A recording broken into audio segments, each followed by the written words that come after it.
Bonjour et bienvenue sur Profession Culture.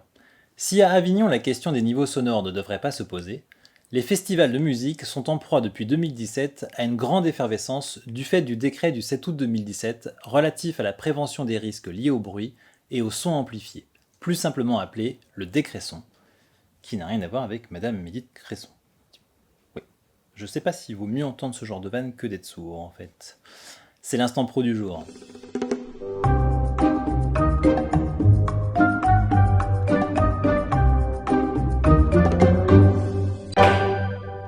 Au terme de sa notice, le décret son détermine des règles visant à protéger l'audition du public exposé à des niveaux sonores élevés dans les lieux clos, mais aussi en plein air, comme dans les festivals.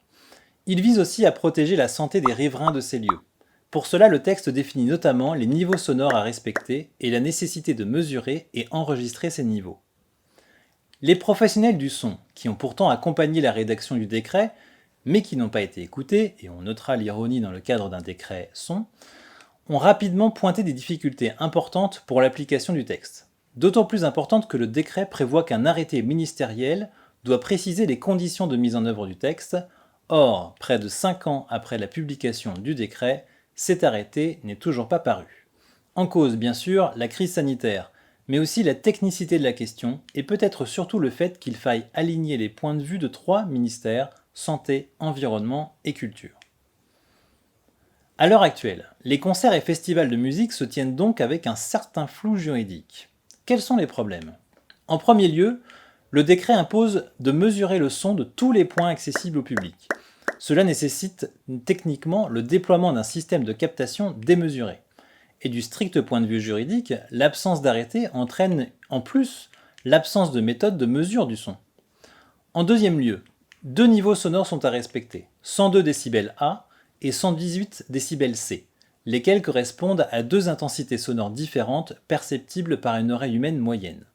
Le respect de ce double impératif peut affecter la balance tonale, autrement dit l'équilibre fréquentiel de la musique, comme par exemple quand vous n'entendez plus les voix de la chanson parce que vous avez joué avec le bouton balance sur votre sono. Ce d'autant plus que le fond de la salle reçoit le son alors qu'il a déjà été amoindri sur certaines fréquences par les corps des spectateurs de devant. Par ailleurs, la limite de 118 décibels C, en lien avec les basses fréquences, impacte directement les musiques de type électro, hip-hop, etc. En troisième lieu, pour les festivals de plein air, ces limites sont intenables en raison des variables du terrain et notamment le vent, qui peut modifier les mesures de décibels. Et en dernier lieu, le décret impose des études d'impact pour les lieux clos. Ces études sont très chères. Or, lorsque le lieu n'a pas de sonorisation fixe, il faut recommencer l'étude à chaque nouvelle installation, ce qui n'est évidemment pas tenable, que ce soit pour la salle ou pour le producteur qui en supporterait le coût.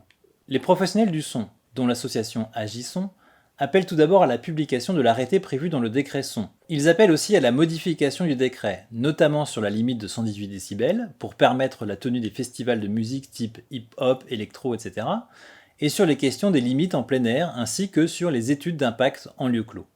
Affaire à suivre donc.